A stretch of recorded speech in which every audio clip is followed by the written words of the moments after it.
자, 보시는 것처럼 오늘 8월 4일 9시 실시간 녹화래. 실시간 방송을 좀 시작해 보도록 하겠습니다. 자, 우선은 한 주간의 이슈들이 굉장히 많았죠. 아무래도 제 생각에도 마찬가지로 시장이 급격하게 하락세를 보였어요. 그렇기 때문에 우려감이 많으실 거라고 생각을 하지만 저는 이렇게 생각합니다. 그래도 이것 또한 지나가리라고 분명하게 설명을 드릴 수 있겠고, 그래서 시장에 대해서 전망치가 어떻게 될 것이냐, 정말로 상승을 할 것이냐 라는 부분에 대해서 말씀을 드리고자 하니까 좀 집중해서 들어주시면 될 것 같습니다. 자, 우선은 한 주간의 이슈를 얘기를 안 할 수가 없는 게, 자, 이번 시장 전망부터 먼저 말씀을 드릴게요. 자, 시장이 우선 하락세를 보였고, 이 하락은 당연하게도 이제 고용 지표가 안 좋게 나왔죠. 예상치보다도 훨씬 하회하면서 시장의 하락을 이끌었다라고 얘기를 합니다. 자, 우선은 저도 이 부분은 인정을 하지만 지금 얘기를 하는 부분은 사실상 이거죠. 지금 샴의 법칙이라고 합니다. 샴의 법칙. 이게 뭐냐라고 했을 때는 1년치 데이터가 있잖아요. 그러니까 12개월에 가장 낮았던 실업률에서 3개월치의 평균을 구해요. 이게 1년의 평균치보다 0.5% 이상 하락세를 보인다. 최근 최대 안 좋았던 3개월치가요. 그러면은 경기를 침체로 본다라는 이론이 있습니다. 그래서 우리가 이것을 정확하게 봐야 되는 게 제가 아까 전에 방송을 하다가도 직접적으로 보여드리려고 하고 있었어요. 자, 보시는 것처럼 지금 1년치 실업률을 보게 되면요. 아무리 많아봐야 4%대 4.15% 이 정도 나옵니다. 자, 보시는 것처럼 4%, 4.1%, 그리고 4.3% 이렇게 나오잖아요. 그러면은 총 합쳐서 한 4.13 정도가 나옵니다. 4.13 정도. 이 세 개를 더했을 경우에는. 근데 이제 그러니까 나머지에서 평균치가 4.13이니까 3.63 정도가 와야지 경기 침체로 예상을 해볼 수 있다라고 얘기를 할 수 있겠죠. 하지만 평균치가 3.6 여기에 도달하는 것은 조금 무리수가 있다. 그러니까 참여법칙이라고 얘기를 하는 부분도 사실상 적용을 시켜보면은 해당이 되지 않는다라는 것을 우리가 정확하게 알아야 되고, 그리고 중요한 거는 제가 휴가 중에도 불구하고 계속해서 말씀을 드렸던 게 미국의 이 날씨에 대한 변수가 있었습니다. 우선은 허리케인 이슈가 있었고, 더군다나 이제 기온이 역대급으로 높았어요. 고온에 시달렸죠, 한마디로 미국도. 제가 알기로는 평균적으로 라스베이거스 같은 경우에는 37도를 웃더라고요. 그리고 오리건주나 워시성주에서도 40도 이상이 나왔던 부분이었기 때문에 사실 구직자를 놓고 얘기를 했을 때는 오히려 출근을 못하는 사람들이 굉장히 많았다라고 생각을 하시면 돼요. 그러니까 날씨 때문에 일을 제대로 못한 사람이 집계를 해보면은 43만 명이 이르는 것으로 알고 있습니다. 그렇기 때문에 날씨의 영향도 당연하게 영향이 미쳐질 수밖에 없다라고 말씀을 드릴 수 있겠고, 자, 사실상 미국의 노동부에서는 날씨의 영향을 특별하게 없었다라고 얘기를 하고는 있지만, 그래도 날씨의 영향이 태풍 불죠, 고온에 시달리죠, 이러다 보니까 당연하게 일할 수 있는 조건들이 아니었다 라는 것을 우리가 알 수 있겠고, 자, 우선은 고용지표, 그러니까 경기 침체가 일어날 때 실업자에 대한 부분을 우리가 정확하게 알아야 돼요. 실업자에 대한 부분. 실업자를 어떤 부분에 대해서 우리가 기준점을 삼아볼 수 있겠느냐라고 했을 때는, 자, 우선은 실업자가 세 가지 부류가 나눠집니다. 세 가지 부류. 일단 해고자, 그리고 대학교를 막 졸업했던 인원들에 대해서는 구직자라고 하죠. 하지만 여기도 실업자라고 포함이 됩니다. 그리고 제가 알기로는 해고자, 그리고 실업자, 또 뭐가 있었지? 그리고 뭔가 하나가 더 있는데, 뭐 휴가 자발적으로 그만둔 사람, 해고된 사람과 이제 자발적으로 퇴사를 한 사람으로 나눠진다. 이렇게 세 가지로 나눠보는데, 사실 취업과 연결된 거는 해고자입니다. 아직 그 비율이 적어요. 제가 조사를 해본 결과로는, 이게 3.5%가량이 나와야 되는데, 3.5%가량이 나와야 되는데, 해고자 같은 경우는 2%까지밖에 안 나와요, 지금. 그렇기 때문에 이 부분을 놓고 봤을 때는 아직, 경기 침체라고 말씀을 드리기에는 조금 무리수가 있다. 그러니까 샤메 법칙도 사실상 3.613 정도가 나와야 되는데 이거를 직접적으로 보게 되면은 3.63이죠. 3.63. 3.63이 나와야 되는데 평균치를 구해보면 뭐 7에서 8 정도가 나올 겁니다. 네, 이 정도가 평균치라는 거. 한마디로 경기 침체라고는 얘기를 하지만 뭐 우려감으로 나타날 수는 있겠지만 사실 막상 샤메 법칙이라고 얘기를 하는 데이터를 보게 되면은 아직 우려할 단계는 아니다라고 말씀을 드릴 수 있기 때문에 이 부분을 꼭 참고를 해주셔야 된다라고 말씀을 드릴 수 있겠고, 그리고 제가 말씀을 드렸던 부분에 대해서는 이유로는 날씨의 이유죠. 고온 그리고 플러스 태풍으로 인해서 사실상 일을 하고 싶어도 일을 제대로 못한 사람들이 굉장히 많았다라고 설명을 드릴 수 있겠습니다.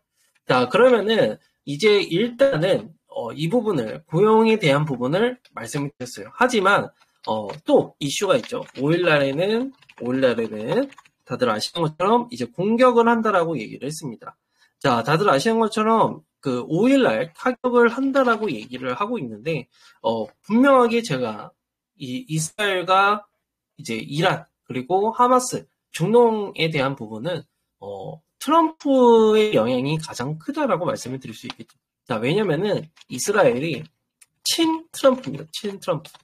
다시 한번 설명을 드리지만 지금 구도가 누가 되고 있죠? 트럼프와 이제 해리스 후보가 돼가고 있습니다. 근데 최근에는 해리스 후보의 지지율이 굉장히 높아지면서 이제 트럼프가 조금 죽고 있는 모습이에요. 그러면은 이스라엘의 입장에서는 당연하게 트럼프가 되길 원하는데 해리스 후보가 되면 안 될 거잖아요. 그죠?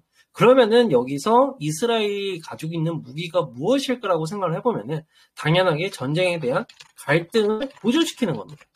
전쟁에 대한 갈등을 보조시킨다.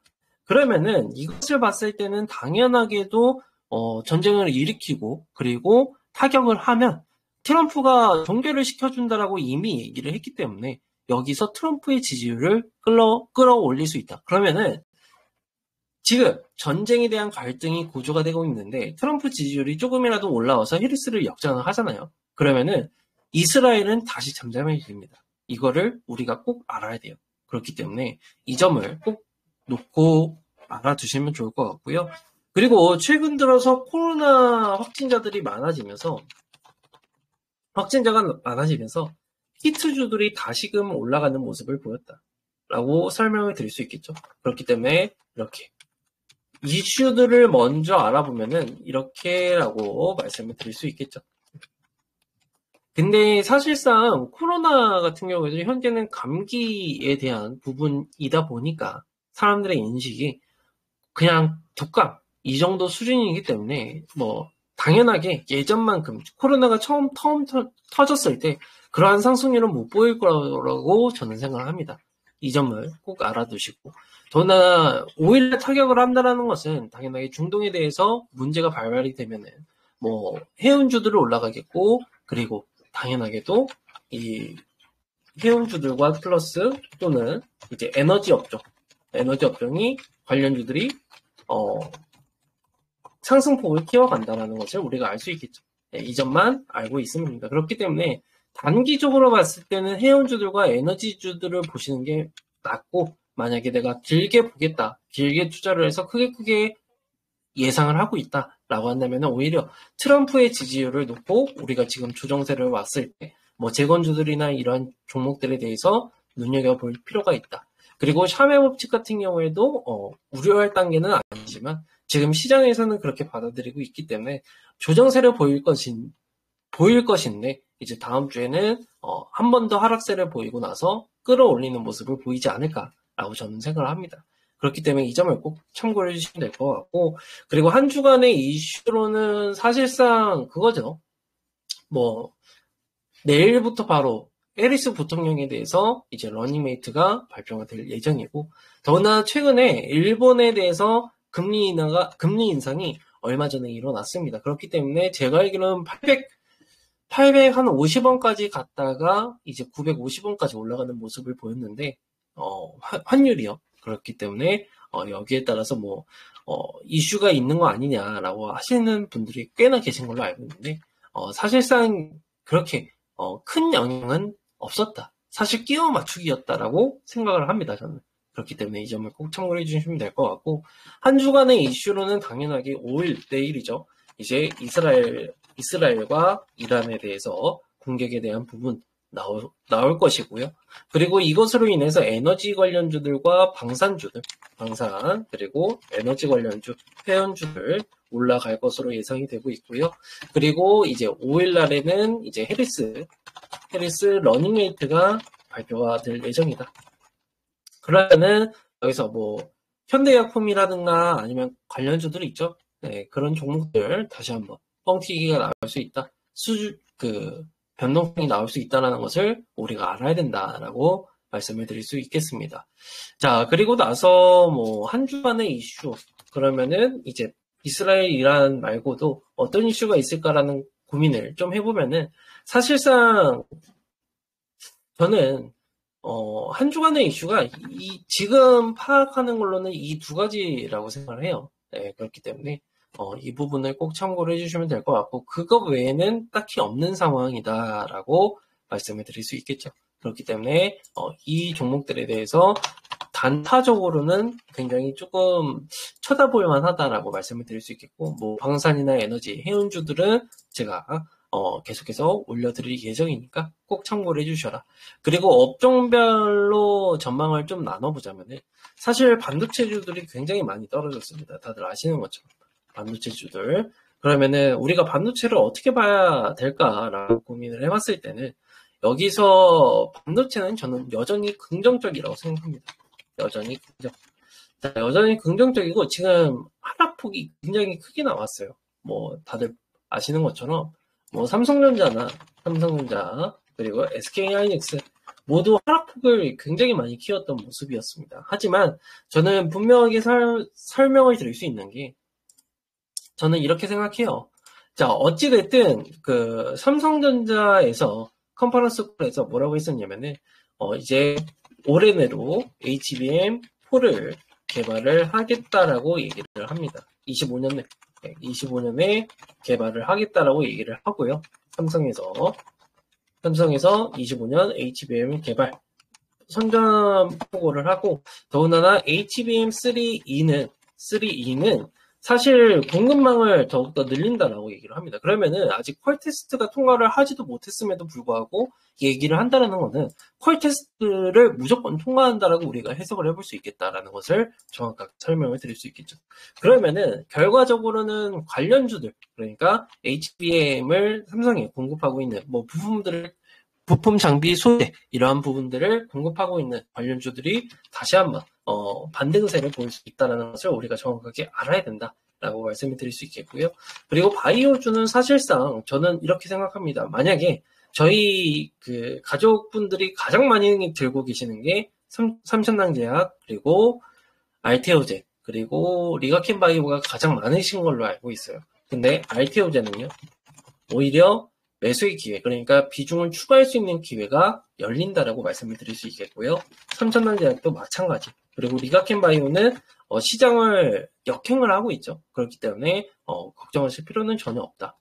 기술적으로 보자면은 알테오젠 여전히 30만 원 부근에 있지만 28만 원 선까지 오게 된다라고 했을 때는 비중을 추가하셔도 된다라고 말씀을 드릴 수 있겠고, 삼천낭제약은 사실상 지금이 매수가예요. 네. 18만 원 이하면은 18만 원, 17만 원 이 사이에서 매수를 한다면은 웬만해선 질 수 없는 가격이다라고 말씀을 드릴 수 있겠고요. 그리고 리가켄바이오 같은 경우에도 83,000원까지 내려오는 모습을 보이고 있지만, 8만 원을 기준점으로 해서 여기서 만약에 매수를 한다면은 조금 더 밀릴 수는 있겠지만 그래도 웬만해서는 질 수 없는 가격이라고 생각해요. 그렇기 때문에 지금 또 제가 유심하게 보고 있는 게 보노로이라는 종목이고 그리고 ABL 바이오 이 두 종목입니다. 여기에 대해서는 ABL 바이오는 사실상 뭐 ADC 관련된 종목이고요. 그리고 보노로이는 이제 굉장히 제가 찾아봤는데 굉장히 좋은 기술력을 가지고 있더라고요. 그리고 입증이 이미 된 상황이고 더군다나 8월 달에는 기술력에 대해서 한 번 더 코멘트가 나오지 않을까라고 기대를 해볼 수 있기 때문에 만약에 보노로이 같은 경우를 7만 원대까지 제발 내려오길 빌면서 기다리고 있는 상황이다 라고 말씀을 드릴 수 있겠죠. 그렇기 때문에 이 점을 꼭 참고를 해주시면 될 것 같고 사실 뭐 바이오는 걱정이 없어요. 네, 바이오는 걱정이 없습니다. 반도체도 딱히 걱정은 안 돼요. 하지만 이제 뭐가 걱정이 되느냐 2차 전지가 굉장히 걱정이 되는 상황이다라고 설명을 드릴 수 있겠죠. 최근에는 뭐 테슬라의 리콜 사태도 발생이 되었고요.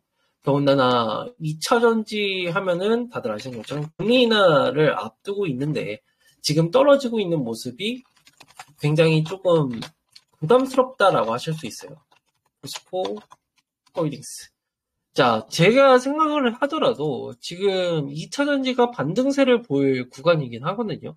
그렇기 때문에 우리 주주분들 또는 2차 전지를 새롭게 바라보시는 분들이라고 한다면은 지금에서는 조금씩은 접근해 볼 만하다라고 말씀을 드릴 수 있겠죠. 그렇기 때문에 이 점을 꼭 참고를 해주시면 될 것 같고 바이오나 반도체는 걱정이 안 되고 2차 전지는 조금 시간이 좀 많이 필요해 보인다. 그리고 뭐 에코프로도 있고 에코프로, GM도 마찬가지. 지금 바닥 구간을 잡고 있는 상황이라 이 구간에서만 잘만 지지를 해준다라고 했을 때는 받는 구간을 우리가 볼 수 있다. 적어도 30만 원 수준까지는 다시 회복하지 않을까 PM 같은 경우에는. 그러면은 현재가 대비해서는 50% 정도를 먹을 수 있는 구간이다라고 말씀을 드릴 수 있겠고 HLB를 말씀을 드렸었는데 저는 HLB에 대해서는 일정적으로 봤을 때는 당연하게 정해진 결말이라고 생각해요.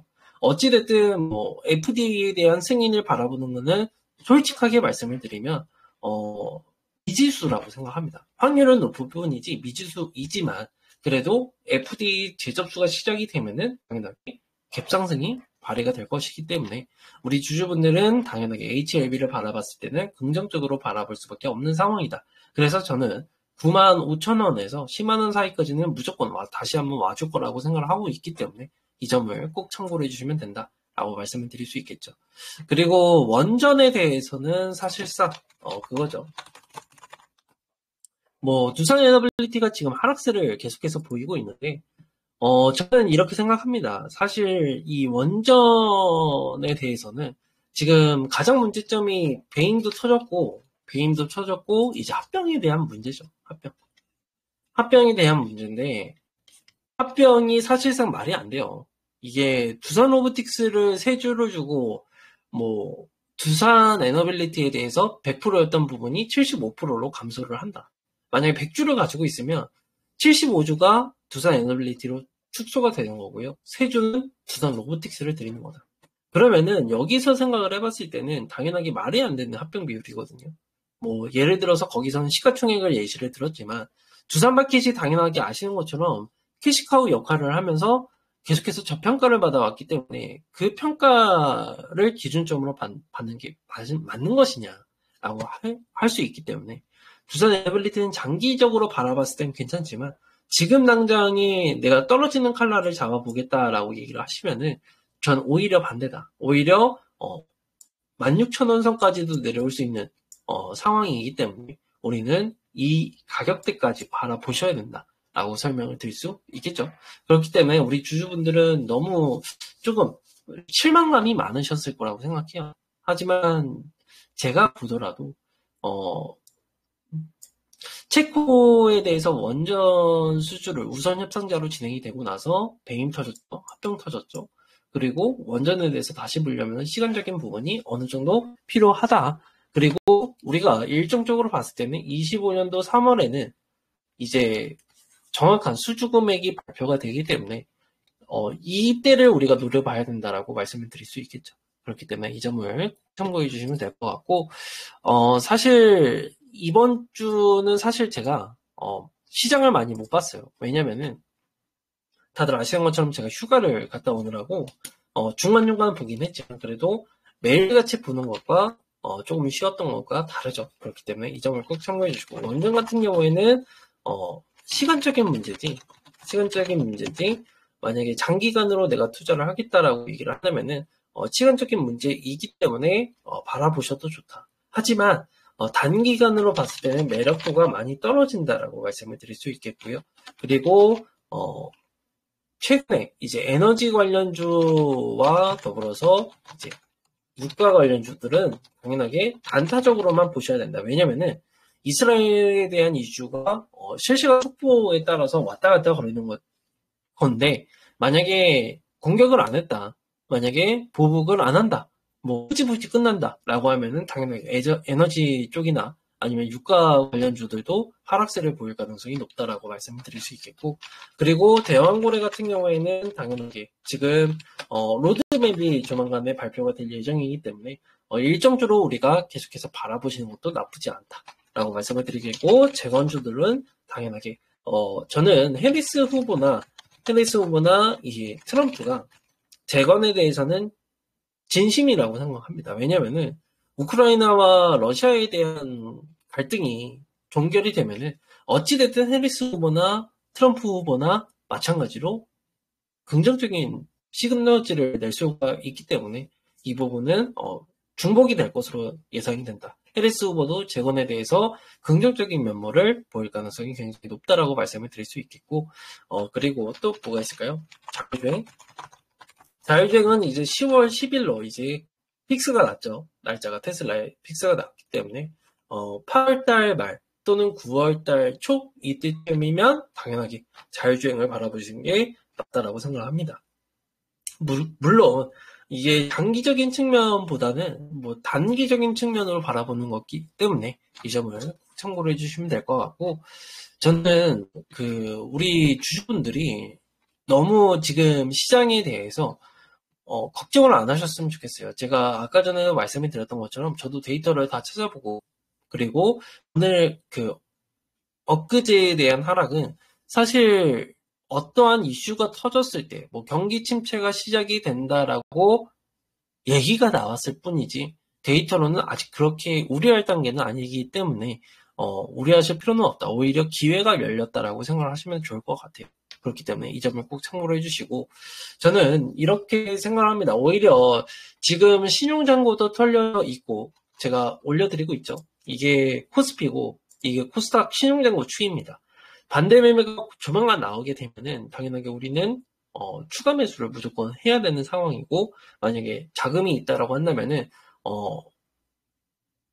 거의 공포에 살 수 있는 기회이지 않을까라고 설명을 드릴 수 있기 때문에 우리 주주분들, 그러니까 가족분들은 저만 잘 따라오시면 된다라고 말씀을 드릴 수 있겠죠. 그리고 제가 안 그래도 말씀을 드릴까 했는데 개인 채널을 개설을 했어요. 개인 채널. 왜 제가 이것을 만들었냐면, 가끔 가다가 이제 우리 가족분들께서 저한테 강 대표 영상만 조금 보고 싶다라고 하시는 분들이 꽤나 계시더라고요. 그래가지고 제가 채널을 만들었고, 앞으로 여기에는 계속해서 영상을 꾸준하게 올려드릴 거고, 제가 브리핑 드리는 종목들에 대해서도 계속해서 올려드릴 예정이기 때문에 들어오셔서 꼭 한 번씩은 보셔라. 그리고 구독과 좋아요는 다들 아시죠? 한 번씩 꼭 눌러주시고요.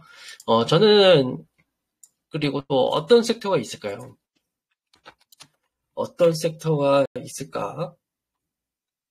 자율주행, 재건, 대왕고래, 에너지 유가, 원전, 2차전지, 바이오 반도체는 말씀을 드렸고, 그리고 간혹 가다가 이런 종목들도 있을 거예요. 품절주 어떻냐? 뭐 신성 ENG 아니면은 뭐 코데즈 컴바인 이런 종목들 어떠냐? 신성통상은 아니고 신성 ENG 이런 종목들에 대해서 품절주라고 얘기를 하면요, 사실상 시장이 힘들 때 올라가는 게 품절주입니다. 그렇기 때문에 오히려 인버스라고 보시면 돼요. 인버스라고 보시면 되기 때문에 품절주를 바라보시는 거는 오히려 조금 리스크가 좀 더 있지 않을까라고 말씀을 드릴 수 있기 때문에 품절주들은 조금 더 조심해서 접근하시는 게 좋겠다라고 말씀을 드릴 수 있겠고, 우리 가족분들을 만약에 진짜로 제가 만약에 투자를 한다라고 했을 때는 오히려 재건주들 메리트 있고, 주가에 대한 흐름은 재건주에 대해서 메리트 있고, 대왕고래도 이제 막 자리를 잡고 있는 상황이고, 원전에 대해서는 사실상 조금 더 기다려봐야 되는 상황이고, 바이오 같은 경우에는 오히려 기대를 해볼 수 있는 재료들이 앞으로 나올 수 있기 때문에 보노로이 그리고 ABL 바이오 이러한 종목들을 바라보시는 게 낫지 않을까. 그리고 뭐 내가 만약에 단타를 하고 싶다 그러면은 뭐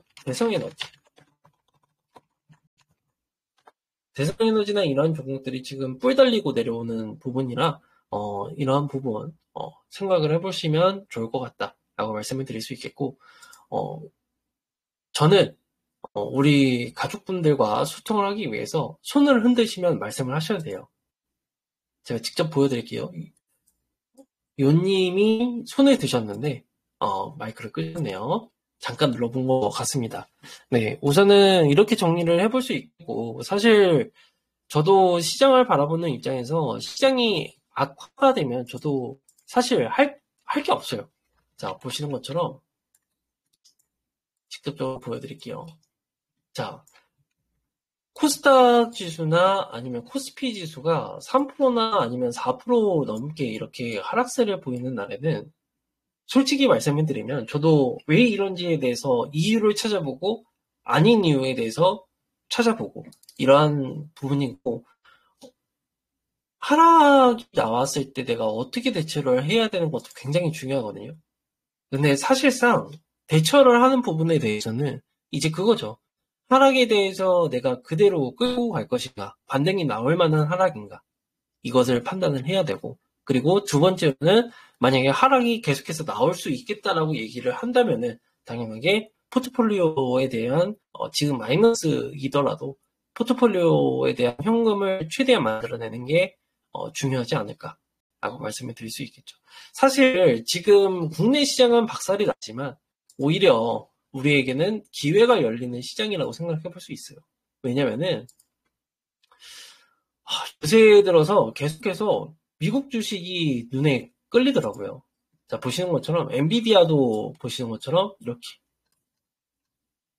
자, $100 부근에 와 있는 상황. 만약에 $100가 깨진다라고 했을 때는 오히려 저가 매수를 우리가 노려볼 수 있는 상황이기 때문에 오히려 미국 주식을 해보는 것도 나쁘지 않겠다라고 생각을 해요. 저는 그렇습니다. 오히려 국내 주식만 고집을 하다가 이 고집으로 인해서 내가 계속해서 마이너스를 끌고 가는 것보다 차라리 회복을 하더라도 더욱더 빨리 할 수 있는 종목들이 있기 때문에 포트에 대한 비중을 뭐 미국 쪽으로도 나눠지고 이러한 부분도 어느 정도 필요하다. 이러한 부분에 대해서는 제가 하나하나씩 말씀을 드릴 거고요. 그리고 SMR 같은 경우는 사실 좋습니다. 하지만 지금 SEC에서 조사가 나왔던 부분이라 그 조사가 결과물에 따라서 당연하게 상승세를 보일 수도 있고 하락세를 보일 수도 있어요. 하지만 가격으로 봤을 때는 굉장히 매력적인 자리다라고 말씀드릴 수 있겠고, 그리고 제가 또 전에도 말씀을 드렸죠. 쿠팡에서도 지금 어떤 부분이 있어? 다들 아시는 것처럼 이제 8월 달부터인 걸로 알고 있어요. 이제 원래 이 새벽 배송이 4,400원으로 진행을 하다가 8,800원으로 올라갑니다. 이게 2배거든요, 여러분들. 근데 여기서 새벽 배송을 포기하지 못하는 사람, 그러니까 제 와이프도 새벽 배송을 쓰는 사람 중에 한 명이기 때문에 물어봤죠. 여보야, 혹시 8,800원으로 올라가면 이거 계속 쓸 거야? 라고 물어보니까 당연히 써야 된다고 하더라고요. 그래가지고 저는 소비자의 입장에 대해서 얘기를 해봤을 때는 쿠팡에 대해서 영업이익이 좋아지면 좋아졌지 나빠지지는 않는다라고 말씀을 드릴 수 있기 때문에 쿠팡을 보시는 것도 나쁜 선택은 아니다. 주가도 지금 바닥 구간에 있기 때문에 부담이 없는 가격대다라고 말씀을 드릴 수 있기 때문에 이 점을 꼭 참고로 해주셔라. 제가 말씀을 드리는 게 이제 엔비디아 $100 오면은 노려볼 수 있고, 그리고 제가 테슬라 같은 경우에도 지금 하락세를 보이고 있는데, 만약에 여기서 다시금 한 200달러만 깨지더라도 충분하게 메리트가 있다라고 말씀을 드릴 수 있겠죠. 200달러만 깨지고, 200달러 깨지고 180달러까지만 오더라도 충분하게 매수를 우리가 할 수 있는 기회적인 가격대가 온다라고 말씀을 드릴 수 있기 때문에 이 점을 꼭 참고를 해주시면 될 것 같고, 테슬라는 다들 아시는 것처럼 자율주행도 엮여있고, 로봇과도 엮여있고, 전기차로도 엮여있죠. 그렇기 때문에 테슬라에 대해서 긍정적이다. 그리고 애플 같은 경우에는 제가 알기로는 굉장히 큰 곳에서 이제 지분을 약간씩 판매를 하겠다라고 얘기를 했어요. 네, 그렇기 때문에 애플을 가지고 계신 분이라고 한다면 오히려 차익 실현을 하시고 딴 데로 옮겨가는 것이 낫지 않을까라고 말씀을 드릴 수 있겠고, 그리고 AMD도 최근에는 엔비디아에 대해서 대신할 수 있는 제품으로 부각을 받으면서 주가가 많이 올라왔었는데 지금 또 하락세를 보이는 모습이죠. 이것도 보시는 것처럼 지금 딱 매수를 할 수 있는 구간이 조금씩 오고 있지 않나라고 말씀을 드릴 수 있기 때문에 오히려 미국 주식을 하는 것도 나쁘지 않은 선택이다라고 말씀을 드릴 수 있겠죠. 그렇기 때문에 오히려 국내 주식에 대해서 정보는 당연하게 전달이 빨리 되고요. 또나 많은 정보를 받아들일 수 있겠지만 그래도 시장에 대해서 나스닥처럼 다우존스처럼 금방금방 회복세를 보이거나 또는 가치적으로 봤을 때는 빠르게 못 올라가기 때문에 오히려 미국 주식을 우리가 바라보는 것도 나쁘지 않은 선택이다라고 말씀드릴 수 있겠죠. 그렇기 때문에 이 점을 꼭 참고해 주시고, 만약에 제가 미국 주식으로 포트폴리오를 구성을 해야 된다라고 정말 필요성을 느끼게 된다면은 수평방에 다 올려드릴 예정이니까 그대로 그냥 따라 하시면 됩니다. 이해하셨죠? 물론 저도 이렇게 말만 하는 것이 아니라 제 계좌도 마찬가지로 움직일 거예요. 저는 제가 투자를 못하면은 여러분들을, 그러니까 여기 계신 가족분들에게 말도 해서는 안 된다라고 생각을 합니다. 그렇기 때문에 이 점을 꼭 참고를 해주시면 될 것 같고, 우리 주주분들은 당연하게 최근 들어서 시장이 하락함에 따라서 우려감을 나타내고 있지만 그래도 데이터를 봤을 때는 아직 나쁘지 않은 상황이기 때문에 우리가 선택지는 여전히 많다라고 설명을 드릴 수 있겠고, 말씀을 드리는 것처럼 고용지표도 아직 우려할 단계는 아니고 날씨 때문에 고용지표에 대한 하락이 어느 정도 있었다라는 것만 꼭 참고를 해주시면 될 것 같습니다. 네, 우선은 방송 내용은 이렇게 정리를 해보겠고요. 제가 또 개인 채널에다가는요, 제가 이렇게 아무리 말씀을 드려도 종목에 대해서 세밀하게 들어가진 않아요.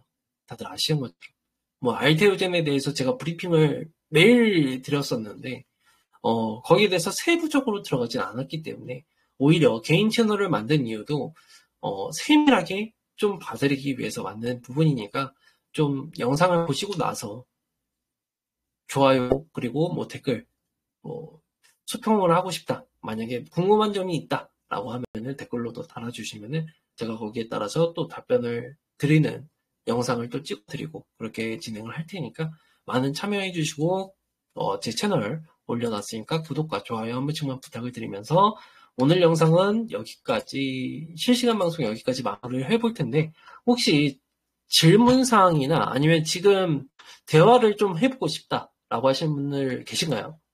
그러면은 여기 마이크 켜기 있거든요. 핸드폰 화면에 그거 눌러주시면은 제가 마이크를 좀 켜서 연결을 좀 시켜드리고자 합니다. 네, 아무도 안 계시네요. 좋습니다. 그러면은 오늘 방송은 여기까지 마무리하고 제가 또 내일부터는 종목들에 대해서 영상 올려드리고 또 녹화 방송은 채널에 올려드릴 거니까 참고해 주시면 좋을 것 같습니다. 그러면은 여기까지 마무리를 해보겠고요.